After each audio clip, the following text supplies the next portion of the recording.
Okay, good morning, everyone. I'd like to welcome you to the presentation of the 2016 operating budget. And I'd just like to thank couple folks. First of all, I'd like to thank our Finance and Management Director and his team, who have done an outstanding job in preparing the 2016 operating budget. So I want to thank Director Paul Rakowski and his team. And also want to thank Deputy Chief of Staff Sherry Kish, who leads this effort on behalf of the Mayor's Office. It is now my honor and pleasure to introduce the Mayor of the City of Columbus and the best mayor in the country, Mayor Michael B. Coleman. Thank you. So this is going to be a very difficult budget to present, not because the budget is difficult, but because this is my last budget and my final budget. That's the first reason. And then the second reason is that I am sick as a dog. So don't come close. Well, maybe the media can get close. I don't want to spread it to anybody, truthfully, but I am not doing well. So I will try to get through this the best way I can. And so I want to welcome all of you here to this final budget. And I want to thank a lot of people first. First, I want to thank Mr. Hugh Dorian, who has been a mentor of mine all these years, since the first day I joined council 24 years ago. City Attorney Rick Pfeiffer, Lori Tyak, all our city council members, Andy Ginther, Eileen Paley, Shannon Harden, Priscilla Tyson, Zach Klein, Fran Ryan, and Jiza Page.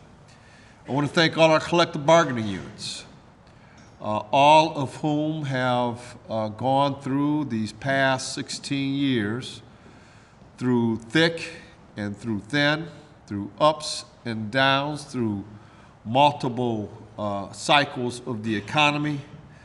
You have all played a part in making the city a great city. And I want to thank all of you, all our city employees. We are the best city employees in the nation. I go to other cities all the time. I see what they have and I see what we have. Our city employees are outstanding. They provide great public service, and I'm proud of them. So, again, thank you, all of you. We've done our best the past 16 years to keep our promises. We are leaving a city in a strong financial condition, with a balanced budget, with a solid foundation for the future, and I'm proud of that. A AAA credit rating and a positive financial outlook from all three major rating agencies. I'm proud of that. I've left a hefty $69.8 million rainy day fund. By the end of next year, that's what it will grow to. And we have saved over $187 million over the past 16 years by not spending what we have budgeted every year. We always spend less than what has been budgeted every year, and we work hard at that. And so the rainy day fund's important because there will be another rainy day. It will not be while I'm mayor, at least not hopefully in the next few weeks, but you never know. I have been the mayor through multiple economic cycles, the best of times and the worst of times. And I cannot tell you how important it is to have that rainy day fund available. And I advise all future administrations for the next 50 years, always set aside something for the rainy day, because there will be a rainy day. We just don't know when, we don't know how, but always be prepared. I can tell you that we dipped into the rainy day fund on multiple occasions over the past 16 years. Most recently, in 2008 and 2009, when we had to cut over $100 million in just a few days. because of the financial collapse of the financial markets of this country. But for that rainy day, our city would not be in the place we are today. Rainy day fund. So keep that rainy day fund, grow that rainy day fund, and it will be there when you need it, because there will be a time when this community will need it. We just don't know when. We've saved almost $260 million in pension and healthcare costs and efficiencies, as was recommended by the Economic Advisory Committee over the past several years. While the number of residents in the city has grown, people coming in from all over the country to the city of Columbus, we are providing more services to our residents with fewer employees and a smaller government. We've been tight. And in spite of hard times throughout the years, and we're still standing tall, and we have swagger as a community. We are one of the most fiscally sound cities in the nation. Very few cities can boast of our fiscal health. Let me talk about our jobs, and let's talk about our economy just briefly. During my past 16 years, we created over 37,000 jobs in Columbus and retained over 53,000 during that period of time. We've demolished 870 vacant or blighted properties and constructed or rehabbed over 17,000 homes and residents around the city.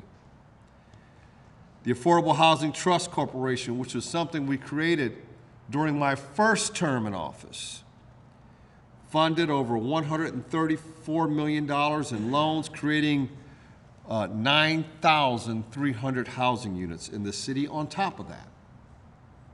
We have an unemployment rate today of 3.7%. We even looked after those who had the hardest time finding a job through Restoration Academy, which is an effort where we trained over a six-month period of boot camp, those who had spent time in prison to be reacclimated into society. Columbus has been ranked as the best city for jobs in the Midwest and one of the best cities in the country for young professionals and college graduates.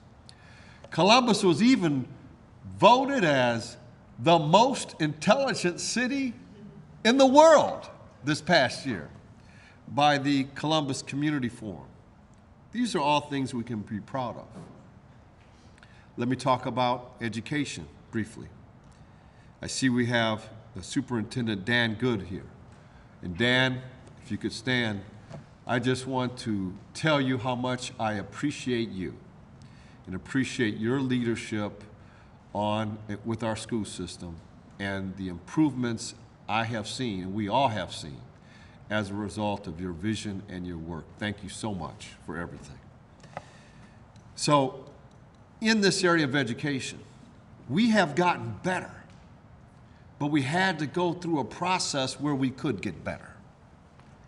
And I think because of that process, we are now a better city when it comes to educating our city, our children. We had programs like Capital Kids, which is an after-school effort where we've had thousands of young people in our after-school efforts. We have an effort called APPS, where we have been engaged in violent prevention for our young folks. Early Start, pre-K effort, where we now have had over 1,000 kids in pre-K. We still have more work to do there because I believe in universal access to pre-K. And we still have more work to do. We're going to continue to work in that area together in partnership. And we have a new operation called Future Ready to ensure student success for the workforce of tomorrow. In our neighborhoods, they're the backbone of our city. They're the lifeblood of the city of Columbus. We've built over 100 miles of sidewalks and resurfaced over 2,300 streets to equal over 2,200 street lines over this period of time. We've built 134 trails, bike lanes, and use paths in order so that we could stand up and become Bike City, USA. We've built recreation centers, police stations and fire stations, health clinics, parks, green space, to make our residents safer and healthier. We've invested in neighborhoods that we felt needed the investment because of past neglect. King Lincoln District, the Packed Area, American Addition, Wyland Park, Franklinton, downtown Columbus, Morris Road Corridor, the Northland area, Southern Gateway, South Linden, the Children's Hospital area. Those are just to name a few of the areas we invested in. And we've worked to make our neighborhoods safer as well. Graduating 594 firefighters, 1,168 police officers, which represents about 38% of our current firefighter force and 61% of our current police force. Violent crime in the city has gone down by 13%, while our population has increased. Violent crime has gone down by 30%, while our population has increased by 13%. So we continue to invest in safety, and we're going to continue to do that in this budget and beyond. We've gone green in this city. The first comprehensive recycling collection program where we saved $5.6 million in tipping fees while recycling 10,000 tons of recyclable materials. We started Blueprint Columbus, which is an innovative sustainability program addressing our sanitary sewer overflow process. And we've invested $290 million in our recreation and parks efforts of recreation improvements, trail construction, and athletic complex renovations. We did all this through 2 economic recessions while experiencing a substantial decrease in state funding along the way. Major reductions in state funding, yet we still walk tall. And so we come to this year's budget. This year's budget, this big document here, page after page of what we'll be presenting to our city council. This represents what we're recommending for 2016. This is a fiscally sound budget. It presents a solid financial foundation for the future of the city.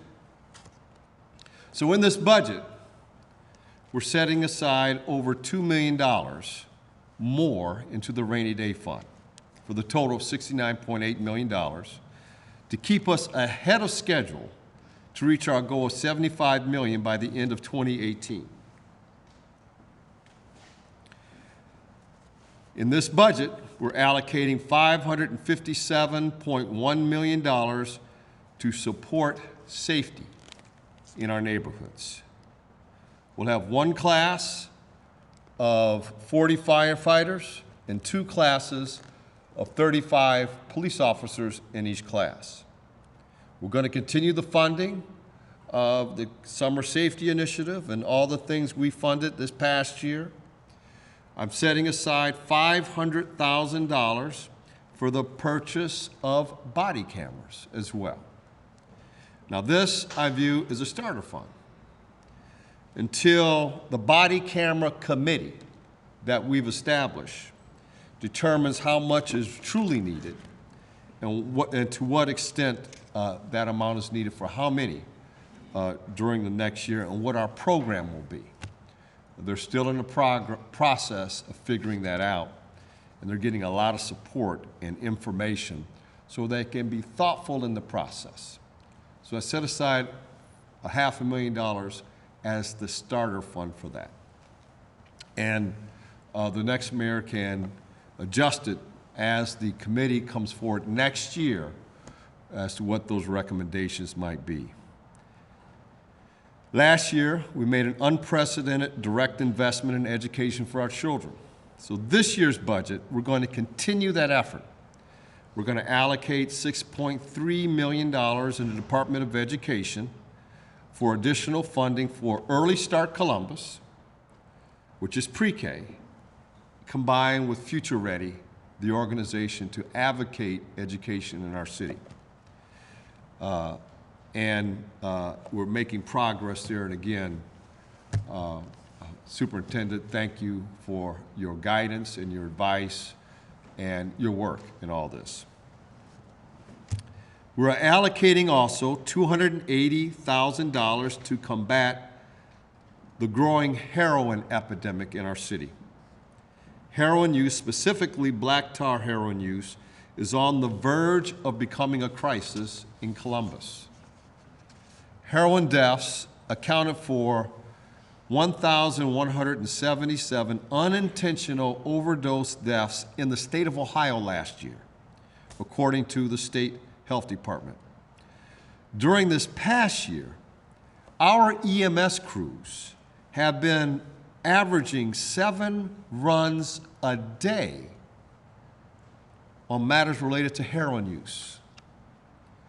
In September alone of this year, tell me if I'm right, doctor, in September alone of this year, there were over 200 EMS runs related to heroin overdoses. So there is an epidemic in Ohio, and I'm here to tell you that the heroin use epidemic is knocking on the door in Columbus. And we need to get ahead of it. We need to get ahead of it. And unless we get ahead of it, it will become an epidemic in Columbus. It will become a crisis in our city. Already too many people are dying from it, and we need to do something about it. And this is what we are proposing. Rates of new hepatitis C infection has nearly doubled in the past 5 years in Franklin County to 1,369 in 2014. Now, this money we're setting aside to address this will be a comprehensive harm reduction program. And this will address heroin and opiate use before it becomes a total crisis in our city. This program will include assessment, treatment, counseling, HIV, Hep C testing. It will also provide for syringe access and naloxone availability to at-risk individuals and their families. A successful harm reduction program must include all of these components in order to save lives. So here it is, 2016, all contained in these pages. Balanced, maintaining vital city services and neighborhood services, continuing our commitment to fiscal responsibility, passing off to the next generation a solid fiscal future, a financially stable city. So thank you very much. This is the end of the road of my administration, and I'm glad to pass the torch to Mayor Andy Ginther. But I pass this torch with it lit in good financial shape. Thank you very much, and God bless you.